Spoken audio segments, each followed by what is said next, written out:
Assalamualaikum warahmatullahi wabarakatuh. Halo, perkenalkan saya Amalia Rahmawati, biasa dipanggil Amal. Jadi di sini saya selaku host dalam podcast kali ini. Oke guys, di sini podcast kali ini bakalan seru banget nih kayaknya. Soalnya bakalan kedatangan tamu spesial nih. Kira-kira siapa ya tamunya? Ya udah, kita langsung aja suruh perkenalan ya. Baik, terima kasih Mbak Amalia.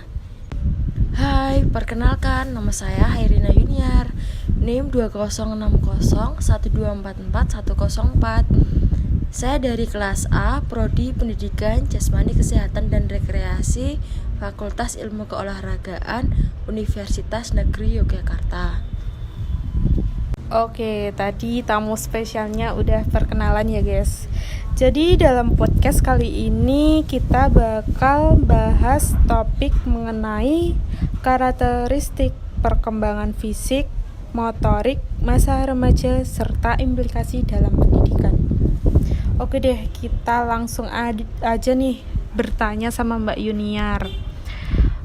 Mbak Yuniar, menurut Mbak Yuniar sendiri, apa sih pengertian masa remaja itu? Baik Mbak, terima kasih. Menurut saya, jadi pengertian masa remaja itu dalam bahasa aslinya sering disebut dengan adolescence. Adolescence sendiri berasal dari bahasa Latin, yaitu adolescere, yang mempunyai arti tumbuh atau tumbuh untuk mencapai kematangan. Remaja merupakan masa transisi dari anak-anak menjadi dewasa. Dan secara umum, remaja dibagi menjadi dua bagian, yakni awal masa remaja dan akhir masa remaja. Masa remaja dimulai pada usia 13 sampai dengan 16 tahun, yakni awal masa remaja. Dan usia 16 sampai dengan 17 tahun, yakni akhir masa remaja, di mana merupakan periode yang sangat singkat. Pada periode remaja ini terjadi berbagai perubahan, baik perubahan hormonal, fisik, psikologis, maupun sosial. Perubahan ini terjadi dengan sangat cepat dan terkadang tanpa kita sadari. Perubahan fisik yang menonjol adalah perkembangan tanda-tanda seks sekunder, terjadinya pacu tumbuh, serta perubahan perilaku dan hubungan sosial dengan lingkungannya. Oke, itu tadi pemaparan mengenai masa remaja dari Mbak Yuniar yang cukup menarik. Oke, kita lanjut ya Mbak Yuniar. Menurut Mbak Yuniar sendiri, apa sih perkembangan fisik yang diawali saat masa pubertas itu seperti apa? Dan berikan contohnya. Baik, terima kasih Mbak Amalia. Jadi, pada fase perkembangan fisik remaja, dia awali saat masa pubertas tiba. Meliputi awal masa remaja, yaitu kisaran usia 10 sampai dengan 14 tahun. Sebagian remaja mulai mengalami lonjakan pertumbuhan fisik dan mulai pematangan seksual yang mengakibatkan terjadinya perubahan yang signifikan di semua domain fungsi. Masa remaja tengah, yaitu kisaran usia 14 sampai dengan 17 tahun, pembangunan fisik kebanyakan remaja mengalami terus meningkat di spesialisasi keterampilan motorik kasar, massa otot, kekuatan, dan daya tahan kardiopulmonarinya. Berikut contoh perubahan fisik pada remaja laki-laki, yaitu yang pertama, tumbuh jakun, yang kedua, suara lebih besar, yang ketiga, tumbuh kumis, yang keempat, tumbuh rambut di ketiak dan organ kelamin, dan yang kelima, bahu melebar. Sedangkan perubahan fisik pada remaja perempuan yaitu seperti yang pertama, membesarnya payudara, yang kedua, pinggul melebar, yang ketiga, suara lebih nyaring, yang keempat, timbul jerawat, dan yang kelima, tumbuh rambut di ketiak dan sekitarnya. Oke, untuk selanjutnya nih Mbak Yuniar. Menurut Mbak Yuniar, karakteristik pertumbuhan dan perkembangan pada masa remaja itu apa saja sih? Baik, terima kasih Mbak Amalia. Jadi, menurut saya, perkembangan fisik yang terjadi pada usia remaja meningkat dengan cepat. Seiring dengan meningkatnya proses pertumbuhan pada organ tubuh lainnya, berbagai perkembangan terjadi pada usia remaja. Beberapa yang biasa dibahas adalah perkembangan motorik, perkembangan organ tubuh dalam memproduksi hormon, dan lain sebagainya. Perkembangan organ reproduksi yang mencapai kematangannya. Perkembangan motorik yang terjadi adalah perkembangan mental dan pola pikir pada tahap awal remaja, mencari nilai dan energi baru, serta membandingkan normalitas dengan teman sebaya yang jenis kelaminnya sama. Sedangkan pada remaja tahap akhir, mereka telah memandang masalah secara komprehensif dengan identitas intelektual yang lebih matang atau sudah terbentuk. Perkembangan sosial, hubungan dengan orang tua, keinginan yang kuat untuk tetap bergantung pada orang tua adalah ciri-ciri yang dimiliki oleh remaja tahap awal. Dalam tahap ini, tidak terjadi konflik terkait kontrol orang tua. Remaja pada tahap pertengahan mengalami konflik terkait kemandirian dan kontrol. Pada tahap remaja pertengahan terjadi dorongan untuk emansipasi dan memisahkan diri. Perpisahan emosional dan fisik dari orang tua dapat dilalui dengan konflik ketika fase remaja terakhir. Hubungan dengan teman sebaya remaja tahap awal dan pertengahan mencari afiliasi dengan teman sebaya untuk menghadapi ketidakstabilan yang diakibatkan oleh perubahan yang cepat. Pertemanan lebih dekat dengan sesama jenis, namun mereka mulai mengeksplorasi kemampuan untuk menarik lawan jenis. Mereka berjuang untuk mengambil tempat di dalam kelompok. Standar perilaku dibuat oleh kelompok, sehingga penerimaan dan pengakuan oleh teman sebaya adalah hal yang penting. Sedangkan tahap akhir kelompok sebaya mulai berkurang dalam hal kepentingan yang berbentuk pertemanan individu. Mereka mulai menguji hubungan antara pria dan wanita terhadap kemungkinan hubungan permanen. Oke, selanjutnya.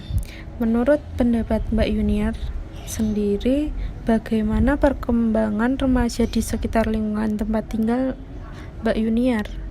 Dan berikan solusinya untuk kedepannya.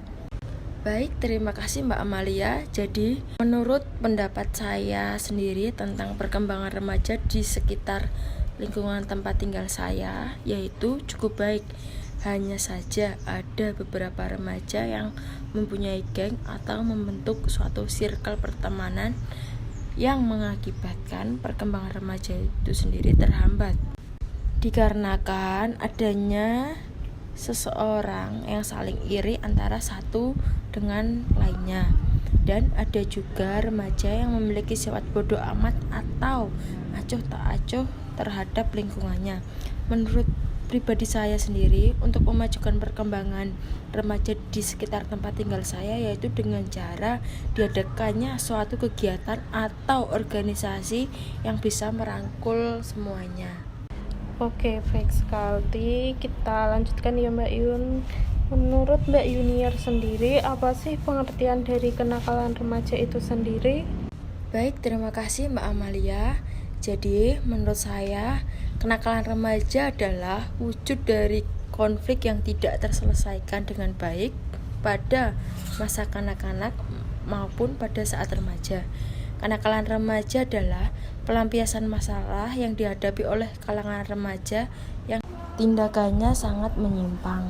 Oke, baik Mbak, kita lanjutkan ke pertanyaan berikutnya ya. Menurut Mbak Yuniar sendiri, apa sih faktor yang menyebabkan kenakalan remaja itu terjadi?